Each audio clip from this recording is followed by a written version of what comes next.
Hello guys, कैसे हैं आप सभी। सो गाइस, ये है आपका एसएससी सीजीएल का set number 36। SSC CGL main से ये सेट है आपका। हम लोग आपको करा रहे हैं इसको सेट को। अभी तक इसके 4 पार्ट अपलोड हो चुके हैं और ये आज का 5th पार्ट है आपका। ये आपको पता है कि लगातार यहाँ पे सेट सोल्व कराया जा रहा है आपको। कुछ छोटे छोटे पार्ट में हम लोग बना के अपलोड कर रहे हैं। मुझे भी लगता है कि थोड़ा सा लेंथी हो गया, इस बार 5 पार्ट्स हो गया है। लेकिन बच्चों, कई बार क्या होता है कि कुछ सेट्स जो ज़्यादा ही अच्छे होते हैं, इनके अंदर ग्रामर वगैरह कुछ अच्छा सा मिल जाए तो उसको समझाने में थोड़ा समय लग जाता है, और कोई कारण नहीं है। ऐसा नहीं था मेरे मन में कहीं भी कि मुझे थोड़ा सेट को लेंथी खींचना है, ऐसा कुछ भी मन में नहीं था, बस हो गया है। बाकी आप कोशिश करें तो आप लोग देखेंगे कि आपके हर सेट जो है लगभग मैंने 30 मिनट से कम के नहीं बनाए हैं। लेकिन आज ये सेट आपका फिनिश हो जाएगा और नेक्स्ट सेट देखते हैं इसके बाद में जो आपका चलने वाला है। तो चलिए बच्चों, शुरू करते हैं आपका सेट नंबर 36 से नेक्स्ट पार्ट। 172 क्वेश्चन आज का आपका कह रहा है कि आपको बनाना है को सीक्वेंस इन ऑर्डर। देयरफॉर, पहले ही सेंटेंस में उसने लगा दे देयरफॉर, यानी कि ये कन्फर्म है कि देयरफॉर से सेंटेंस अब शुरू नहीं होगा। ये बिल्कुल कन्फर्म है, क्योंकि ये एक कंजक्शन ऑफ रिजल्ट है, इससे सेंटेंस शुरू नहीं हो सकता। यस, इसलिए ध्यान रखें। अगला है I believe that India as a country needs the happiness curriculum. They are a dejected lot and will definitely benefit from this curriculum. It is really needed for the younger generation. यहाँ सबसे पहले मैंने आपको कहा है कि sentence में आप मेन पार्ट ढूंढ लीजिए। मेन पार्ट से मतलब आप सब्जेक्ट ढूंढ लीजिए। सब्जेक्ट से मतलब आप या तो नाउन ढूंढ लीजिए या फिर प्रोनाउन ढूंढ लीजिए। नाउन या प्रोनाउन में से कोई भी एक चीज़ ढूंढ लीजिए, आपके लिए ये आसान हो जाएगा फिर सेंटेंस को बनाना। चलिए देखते हैं। अगर मैं बात करूँ सेंटेंस की, तो मुझे सेंटेंस में प्रोनाउन मिला है जो है आपका बी पार्ट में। बी में कह रहा है कि I believe that India as a country needs the happiness curriculum. Confirm है। यहाँ पे फिर बी के बाद में कौन सा पार्ट लगाएंगे, ये देखिए ध्यान से। कह रहा है कि बी के बाद यहाँ पे सी पार्ट आना चाहिए, because they are rejected lot and will definitely benefit from this curriculum. Curriculum पे बात खत्म हुई थी और क्यूरिकुलम से ये बात शुरू हुई है, यानी कि कन्फर्म है कि बी और सी एक साथ आएंगे। और बी और सी अगर एक साथ आते हैं तो यहाँ पे आपका आंसर होना चाहिए बी, और बी के बाद डी आता है तो आंसर होना चाहिए आपका सी। चलो देखते हैं आगे क्या बनती है बात। I believe that India as a country needs the happiness curriculum. D भी देख लें, it is really needed for the younger generation. I believe that India as a country needs the happiness curriculum. It is really needed for the younger generation. बच्चों, B के बाद ज़्यादा अच्छा रहेगा कि डी लगाएं, सी से काम नहीं चलेगा, क्योंकि डी ऑप्शन उससे ही बेटर है आपका यहाँ पे। It is really needed for the younger generation, ये यंगर जनरेशन के लिए और भी ज़्यादा बेटर रहेगा। तो बी के बाद डी लगाने से आपका आंसर हो जाएगा सी। इस सेंटेंस का आंसर आपका सी ही करेक्ट रहेगा। नेक्स्ट देखिए, नेक्स्ट सेंटेंस में आपको बताने कि किस पार्ट में है ग्रामेटिकली एरर। कह रहा है कि I had to go to the doctor because I was not bear the pain in my tooth. I had to go to the doctor, I had to go to the doctor, मुझे doctor के जाना पड़ेगा, या फिर पड़ा, मुझे doctor के जाना पड़ेगा, नॉट पड़ेगा, मुझे डॉक्टर के जाना पड़ा, ये कहना चाह रहा है आपका वो। Because I was not bear the pain in my tooth, वो दर्द को सहन नहीं कर सका, तो सहन नहीं कर सका तो यहाँ पे आई वॉज नॉट की जगह आई कुड नॉट लगाइए, ज़्यादा बेटर रहेगा। I could not bear the pain in my tooth, आपको आंसर हो जाएगा इसका D part correct. The fear of water, पानी से डरना। किससे डरना? पानी से। तो यहाँ पे हमारे पास ऑप्शंस हैं खूब सारे।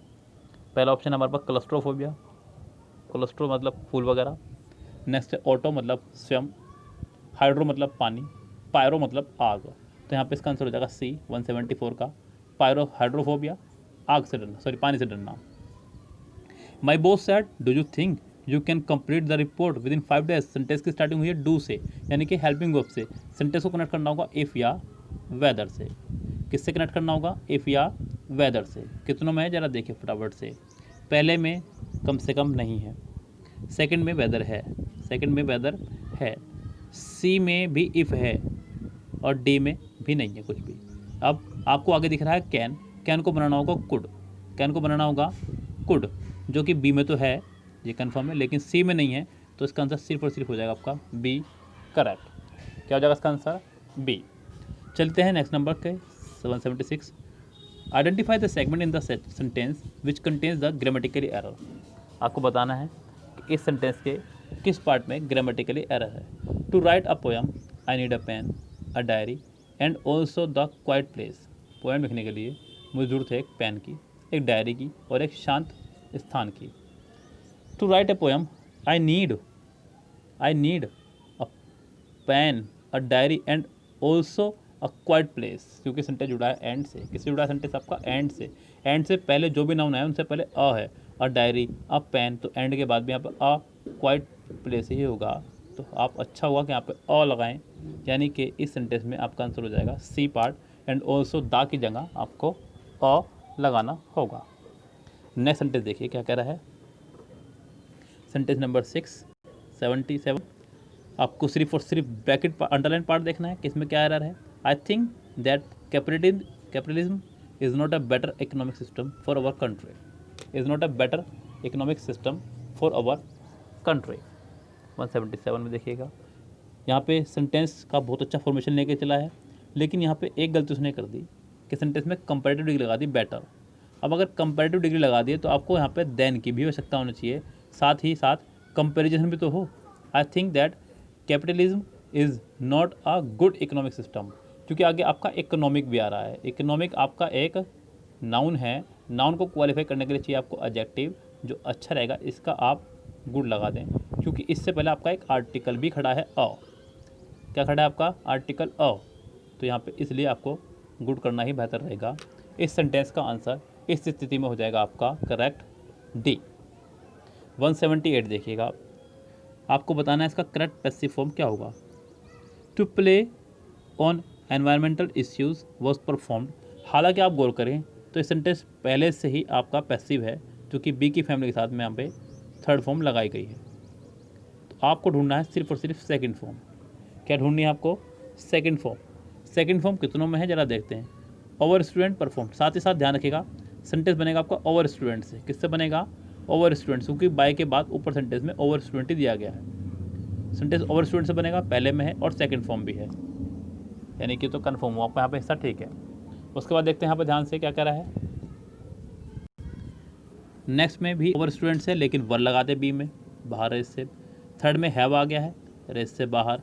और डी में आपका वोज लगा दिया, फिर से पैसिव रखा, ये भी बाहर। आपका आंसर हो जाएगा सिर्फ और सिर्फ ए करेक्ट। क्या आंसर हो जाएगा इसका? A correct. आगे बढ़ते हैं। नेक्स्ट सेंटेंस देखिए 179। आपको 179 में बताना है कि इसका करेक्ट नरेशन फॉर्म क्या होगा, यानी कि स्पीच क्या होगी करेक्ट। चलो चलते हैं। कह रहा है कि don't over speed at night I said to the Irina. Don't over speed at night I said to the Irina. देखिए ध्यान से, ऑप्शन में यहाँ पे उसने एक सलाह दी एक तरह की।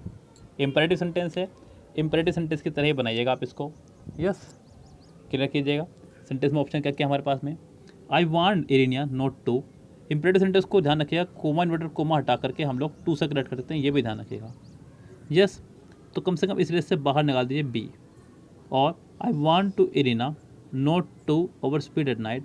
आई वांट के साथ यहाँ पे आपको टू नहीं लगा सकते। दूसरी बात, आपको वांट का सेकंड फॉर्म बनना होगा, बिकॉज ऐसा नहीं हो सकता कि सेंटेंस एक तरफ प्रेजेंट और एक तरफ पास्ट हो। तीसरी बात, यहाँ पर टू के बाद उसने ओवर स्पीड फर्स्ट फॉर्म है, जबकि पीछे भी आपका प्रेजेंट में चल रहा है, जबकि इस पास्ट में होना चाहिए था। डायरेक्ट इंडायरेक्ट का भी प्रेजेंट में नहीं बनता। सी में भी वही गलती है, वान लगाया, और डी में तो पूरा फॉर्मेशन ही चेंज कर दिया। इस सेंटेंस का आंसर सिर्फ और सिर्फ हो जाएगा आपका ए करेक्ट। नेक्स्ट सेंटेंस देखिए 180 में क्या कह रहा है, आपको बताना है कि सही सीक्वेंस क्या होगा सेंटेंस का। कह रहा है कि देयरफॉर, फिर से बात होगी देयरफॉर से ही।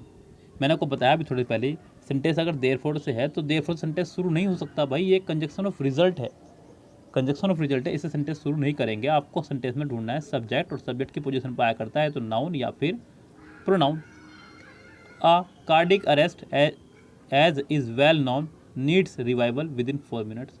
अ question often asked by us in India is whether we will get timely health care in an emergency, but even in Delhi। बच्चों, यहाँ इसका आंसर होगा सी, क्योंकि डी से भी शुरू नहीं हो सकता। A question often asked by us in India is whether we will get timely health care in an emergency। सी से सेंटेंस स्टार्ट करेंगे। सी से आपके दो ही ऑप्शन है, एक तो सी और एक डी। सी के बाद क्या लगाएंगे, देखिए यहाँ पे। A question often asked by us in India is whether we will get timely health care in an emergency, a cardiac arrest needs revival within 4 minutes as is well known. C के बाद D लगाएंगे, सी के बाद B, sorry D कह रहा हूँ मैंने, B पढ़ा है, तो इसका आंसर हो जाएगा आपका डी करेक्ट। नेक्स्ट देखिए, नेक्स्ट में आपको बनाना है फिर से इसका स्पीच बनाना है। हालांकि ये इनडायरेक्ट बना हुआ है, आपको डायरेक्ट बनाना है। क्या बनाना है आपको इसका? डायरेक्ट, उल्टा करना है। यानी कि आपको दिख रहा है कुड, क्या दिख रहा है आपको? कुड, आपको ढूंढना होगा कैन। क्या ढूंढना होगा? कैन। आपको दिख रहा है विश्ड, आपको ढूंढना होगा विश। चलो शुरू करते हैं मेरी बात को। पहला ऑप्शन बाहर कर दीजिए रेस से, क्योंकि पहले में उसने विल लगा दिया। क्या लगा दिया? पहले में उसने विल। दूसरे ऑप्शन में आर लगा दिया, ये बाहर हो गया आपका। तीसरे ऑप्शन में कैन है, रेस में शामिल है। डी में फिर से विल लगा दिया, रेस से बाहर कर दीजिए। इसका आंसर सिर्फ और सिर्फ सी करेक्ट हो जाएगा। क्या आंसर हो जाएगा करेक्ट आपका? सी। नेक्स्ट देखिए, नेक्स्ट आपका वोकेबलरी इम्प्रोवाइज्ड, बड़ा प्यारा वर्ड। आपको बताना है कि इस वर्ड का करेक्ट सिनोनिम्स क्या होगा। पहले तो आपको इम्प्रोवाइज का मतलब पता होना चाहिए। इम्प्रोवाइज माफ़ी चाहूँगा, इम्पोवरिज्ड, यहाँ पे मैंने गलत पढ़ लिया, बहुत तेज़ी में पढ़ लिया। IMPOVER, पोवर्टी से बनाया वर्ड ये, तो मतलब होगा गरीबी। क्या हो जाएगा? गरीबी। स्पेंड सिर्फ खर्चीला, जीनियस सभ्य, वेल्थी धनी, पेनीलेस आपका गरीबी से ही संबंधित है, इसलिए इसका आंसर हो जाएगा आपका D correct. Identify the segment in the sentence, sentence में आपको बताना है किस पार्ट में है grammatically error. I don't like movies, who has, अरे ना, हमसे ना हो पाएगा ये, इतना बड़ा गलती हमसे ना हो पाएगी। कह रहा है कि आई डोंट लाइक मूवीज़। सबसे पहली बात तो यही कि मूवीज़ के लिए आप हु का इस्तेमाल नहीं कर सकते, कम से कम इतना तो आपको पता चल चुका होगा। हु लगता है सिर्फ और सिर्फ व्यक्तियों के लिए। किसके लिए लगता है हु आपका? सिर्फ और सिर्फ व्यक्तियों के लिए। तो आप मूवीज़ के लिए हु का इस्तेमाल करेंगे क्या? अरे नहीं भाई, हमसे ना हो पाएगा। हमें मूवीज़ के लिए, हमें मूवीज़ के लिए लगाना होगा विच। मूवीज़ के लिए आप यहाँ पे हैज़ नहीं लगाएंगे। दूसरी बात, यस आप यहाँ पे हैव लगाइए भाई, क्योंकि मूवीज़ का बात करी उसने, मूवी की बात नहीं करी है, तो इसलिए आपको विच हैव करिए, या फिर दैट लगा लो। इतना ऐसी बात है तो आप वट लगा लो। अगर ऐसी बात हो तो कम से कम हु तो मत लगाओ, हु तो व्यक्तियों के लिए लगता है भाई मेरे। So I don't like movies which have an unhappy ending, which has an unhappy ending. चलिए हैज़ भी लगा सकते हैं, because I don't like movies, मुझे वो फिल्में पसंद नहीं है, नहीं हैव ही आएगा, यानी कि इसके ए पार्ट में ही हो जाएगी मिस्टेक। नेक्स्ट वर्ड देखिए, स्टोइकल। ये भी एक बहुत प्यारा वर्ड है, बहुत इंपॉर्टेंट है बच्चों। मैं इसको कई बार देख चुका हूँ एग्जाम में आते हुए, और उन्हीं एग्जाम में देखता हूँ जो बड़े टफ से एग्जाम रहते हैं। यानी कि ध्यान रखिएगा, आपको इस तरह के क्वेश्चंस को तो डेफिनेटली पकड़ना है। स्टोइकल का मतलब होता है एक ऐसा व्यक्ति जो सुख और दुख में समान रहता हो, जिस पर कोई फ़र्क ना पड़ता हो किसी बात का भी, ना सुख का फ़र्क पड़ता हो ना दुख का उस पर कोई फ़र्क पड़ता हो। तो यहाँ पे आपका आंसर हो जाएगा, आपको बताना है सिनोनिम्स, तो इसका आंसर हो जाएगा आपका एपैथेटिक, यस, इस पर कोई प्रभाव ना पड़ता हो, ना सुख का ना दुख का। क्लियर है बात? और बाकी आगे बढ़ते हैं, देखिए सेंटेंस को अपने, क्योंकि बाकी जो ऑप्शन है शायद आपको पता होगा। रफल है पहला ऑप्शन, रफल का मतलब होता है घबराया हुआ, बहुत अधिक घबराया हुआ। पैनिक की मतलब, पैनिक मतलब भी होता है घबराना, पैनिक होते हैं बहुत, डोंट पैनिक अक्सर बोल देते हैं इंग्लिश स्पीकिंग करते वक्त। और इक्विवोकल मतलब समान आवाज़। एक्टिव पैसिव देखिए, कह रहा है कि one over home was built. आपको दिख रहा है ये सेंटेंस पहले से ही पैसिव है, क्योंकि वॉज के साथ उसने बिल्ट लगाया है, थर्ड फॉर्म लगाई है। ये सेंटेंस पहले से ही पैसिव है, आपको इसे एक्टिव बनाना है, सेकंड फॉर्म ढूंढनी होगी। आप ढूंढिए सिर्फ बिल्ट। क्या ढूंढिए आप? सिर्फ और सिर्फ बिल्ट। तो पहले में वॉज बिंग लगाया, दूसरे में हेड लगाया, थर्ड में वॉज लगाया, आपका सिर्फ और सिर्फ डी आंसर हो जाएगा, और कुछ नहीं बचता यहाँ पे। 186 देखिए, कह रहा है कि Mary said I have to go, I have to be there by 10 AM tomorrow. आपको बनाना है इसका डायरेक्ट से इनडायरेक्ट। आपको दिख रहा है हैव, आपको ढूंढना होगा हैड। आपको दिख रहा है टुमारो, आपको ढूंढना होगा द नेक्स्ट डे। पहले में हैज़ आया बाहर, दूसरे में भी हैज़ है बाहर, थर्ड में हैड है शामिल, डी में हैज़ है बाहर, तो आंसर सिर्फ और सिर्फ बचता है सी। नेक्स्ट देखिए sentence number 187।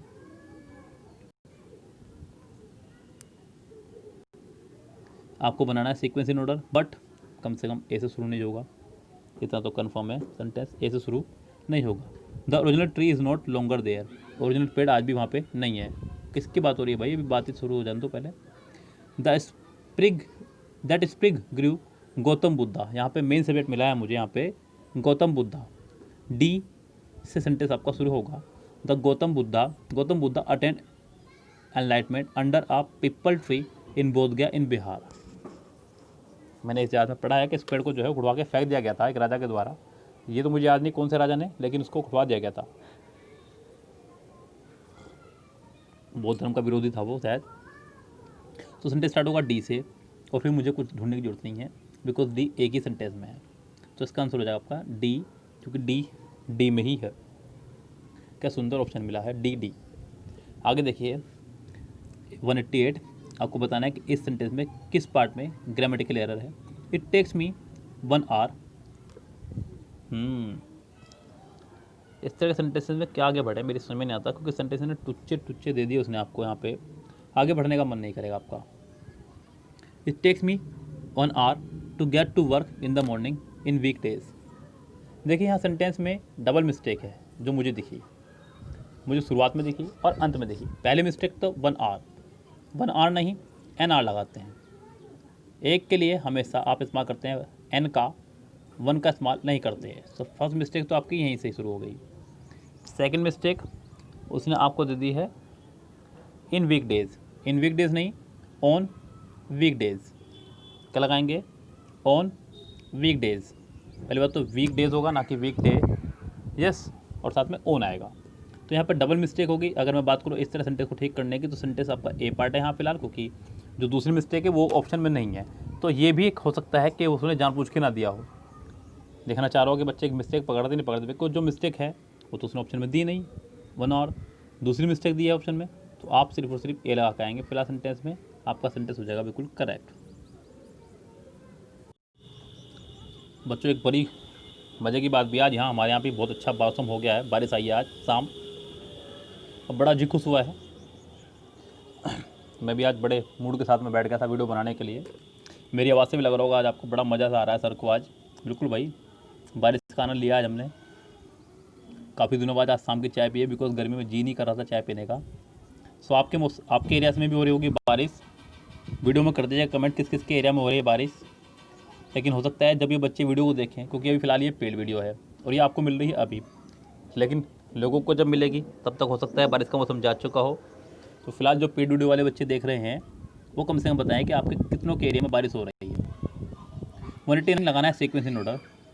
Some of the vitamin A rich source of food are carrots, broccoli, spinach, fish and meat. 189 पहला सेंटेंस ढूंढना है। An American research study has found that vitamin A intake can lower risk of skin cancer. It suggests that, बच्चों यहाँ sentence का पहला option आपका B से start होगा, क्योंकि आपको मेन सब्जेक्ट मिल गया है अमेरिकन रिसर्च। मैंने कहा है सब्जेक्ट में आपको नाउन या प्रोनाउन ढूंढना होता है, और यहाँ पे नाउन मिला है मुझे अमेरिकन बिल्कुल क्लियरली। सेंटेंस बी से शुरू होगा, बी आपका 2 में है, बी में और सी में। अब देखते हैं कि यहाँ पे कौन सा आंसर सही हो सकता है। An American research study has found that vitamin A intake can lower risk of skin cancer. It suggests that we should consume a diet with fruits and vegetables. This study has been published in JAMA Dermatology. B के बाद हम लोग लगाएंगे D. इस स्थिति में इसका answer हो जाएगा आपका B, correct. It has been 2 years that I have C. आहा, कितनी खूबसूरती के साथ बेवकूफ़ बनाया. क्या आपने कभी देखा कि हैव की फैमिली के साथ में फर्स्ट होम आई हो? हैव की फैमिली के साथ में फर्स्ट होम, अगर ये मिस्टेक भी आप लगा के आ रहे हैं तो फिर तो भैया कुछ नहीं कर सकता उन बच्चों का. हालांकि आप तो नहीं करेंगे, तो मुझे पक्का भरोसा है अब आप पे. हैव के साथ थर्ड होम आया करती है भाई, यहाँ पे थर्ड फॉर्म ही लगाएंगे आप लोग, ये कंफर्म है. अब थर्ड फॉर्म वाला ऑप्शन कौन सा है ये भी तो देखना होगा ना. यस, क्योंकि उसने अंडरलाइन पार्ट में आपको दिया दैट आई हैव्स.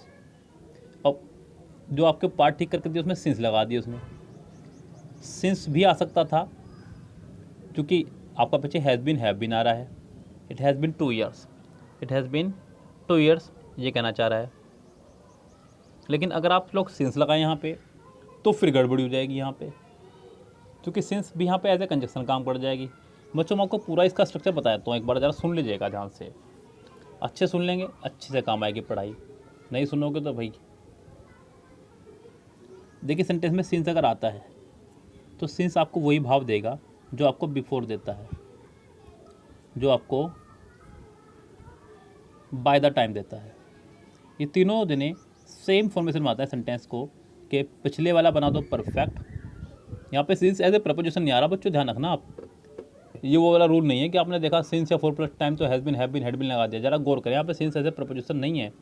मैंने बताया कि कोई भी वर्ड के बाद अगर दोनों तरफ वर्ब है तो वो वर्ड आपका दिया हुआ कंजक्शन है, वो वर्ब प्रपोजिशन है ही नहीं। तो यहाँ पे सिंस एज ए कंजक्शन आ रहा है, और जब एज ए कंजक्शन आएगा तो वो ये रूल फॉलो करेगा, पिछला आएगा परफेक्ट, बाद वाला आएगा सेकंड फॉर्म में। It has been 2 years that I saw Meena. Sentence कुछ इस तरह ठीक होना चाहिए था, आई सॉ मीना। अब कमाल की बात तो यह है कि जो दिया हुआ है वो तो गलत है, ये तो सबको पता है, यानी कि इस हिसाब से बी भी रोंग हो गया। अब यहाँ पे अगर हम लोग सिंस लगाएं तो सिंस के साथ में हैव नहीं आ सकता, ए रोंग हो गया। अगर मैं सी लगाऊं तो सी में फिर वही उसने हद मचा दी बेवकूफ़ बनाने की, सेकंड फॉर्म के साथ फिर सेकंड फॉर्म लगा रहा है सौ, तो ये भी रोंग हो गया।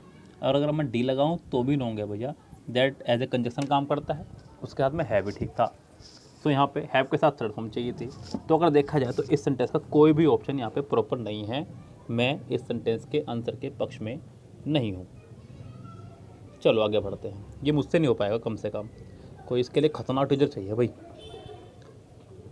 आगे बढ़ जाइए। कह रहा है कि this lovable big cat is all ready to charm kids in a film version. The tiger who came to a tea is Judith Kerr best selling book having sold 5 million copies. He ends up making a delightful nuisance of himself. The story is about a tiger who pops by for tea. आपको sentence ढूंढना है। सबसे पहले पहला sentence कौन सा होगा? देखिए आपको भी दिख रहा होगा सेंटेंस में मेन सब्जेक्ट जो है बी है, the tiger who came to tea. पहला सेंटेंस आपका बी से स्टार्ट होगा, ये कन्फर्म है। बी के बाद आपको बताना होगा डी, क्योंकि ये कहानी है, बुक की बात हो रही है। The Tiger Who Came to Tea is Judith Kerr's best-selling book, having sold 5 million copies. The story is about a tiger who pops by for tea. B के बाद D आएगा, वो आपका सिर्फ B में ही है, तो 191 का आंसर हो जाएगा आपका B करेक्ट। 192 देखिएगा क्या कह रहा है, आपको बनाना है इसका passive. I am writing a story, आपको दिख रहा है is am are plus I N G, आपको ढूंढना होगा is am are plus being plus third form कितनों में है उनको ढूंढ लीजिए।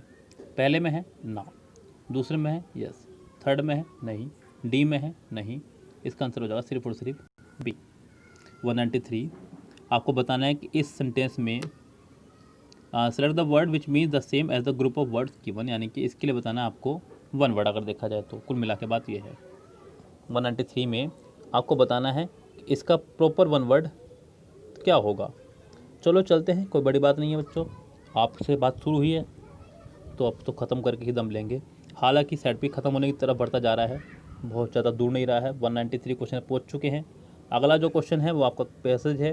पैसेज में इसका नहीं कराऊंगा, पैसेज आपके भरोसे छोड़ रहा हूँ फिलहाल मैं आपको पैसेज लास्ट के मंथ जब रह जाएगा एग्ज़ाम का आपका, तब मैं कराऊंगा आपको। द डिस्टिंग्विश कंडक्टर और परफॉर्मर ऑफ क्लासिकल म्यूजिक, एक कोई ऐसा कंडक्टर या परफॉर्मर जो क्लासिकल म्यूजिक का हो। पहला है मैस्ट्रो, मैस्ट्रो का मतलब होता है संगीताचार्य या फिर उस्ताद या बहुत ही बड़ा संगीतज्ञ, कोई बहुत ही बड़ा संगीतज्ञ उसके लिए लगता है वर्ड आपका ये। उससे नेक्स्ट वर्ड है आपका लेमैन, लेमैन मतलब कोई साधारण व्यक्ति, आम आदमी। उससे अगला है अमेचर, जो पैसे के लिए काम ना करता हो, शौकिया काम करता हो। नोवाइस यानी कि नौसिखिया, इसका आंसर हो जाएगा पहला ही करेक्ट। डिस्टिंग्विश्ड कंडक्टर और परफॉर्मर ऑफ क्लासिकल म्यूजिक यानी कि संगीताचार्य, बहुत बड़े कोई उस्ताद जी, कोई संगीतज्ञ। 194 से 198 तक आपका पैसेज है, इसका मतलब 199 और 200 क्वेश्चन आपके फिर से ग्रामर बेस्ड होंगे, उनको भी देख लेते हैं एक बार। अकॉर्डिंग टू द ऑथर 198 ना, ये तो फिर वहीं से होगा पैसेज में ही, ये रहा 199। आपको बनाना है इसका passive narration. Sumit said I will be दिखा है तो वुड भी ढूंढ लो 198 में, क्या ढूंढ लीजिए आप, वुड बी।